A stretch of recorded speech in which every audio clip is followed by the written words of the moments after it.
La réussite financière a peu à voir avec votre intelligence et beaucoup avec votre comportement. Vous êtes-vous déjà demandé comment il se fait qu'une personne ayant obtenu de nombreux résultats scolaires se retrouve moins riche que d'autres personnes qui n'ont même pas fait d'études ? Le comportement humain est une variable déterminante dans les performances financières.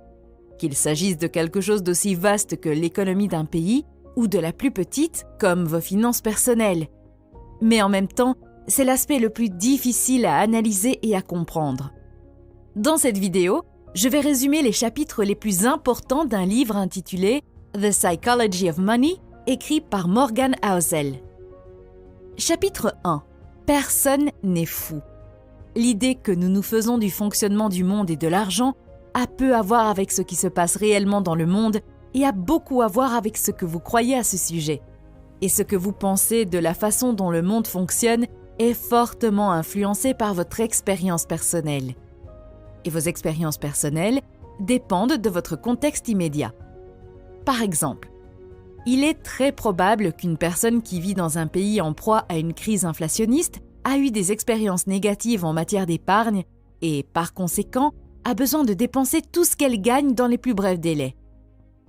En revanche, une autre personne qui vit dans un pays à monnaie stable pense différemment au sujet de l'épargne et a une vision plus optimiste de celle-ci. C'est ainsi que deux personnes d'intelligence égale peuvent différer sur la façon d'épargner et d'investir l'argent pour multiplier la richesse. Un professionnel moyen vivant en Australie avant la crise pandémique ne pouvait pas vraiment comprendre des personnes vivant sous d'autres latitudes et ayant connu de nombreuses crises économiques dans leur vie. Vous pouvez connaître les chiffres et analyser les données et les statistiques, mais vous n'aurez jamais l'expérience personnelle. Chaque décision que les gens prennent avec leur argent est justifiée par les informations dont ils disposent à ce moment-là et liée à leur modèle mental unique de la façon dont le monde fonctionne. Il semble que nous fassions tous des choses folles avec notre argent, mais personne n'est fou. Nos décisions monétaires sont fondées sur des expériences uniques qui ne peuvent avoir de sens que pour nous à un moment donné.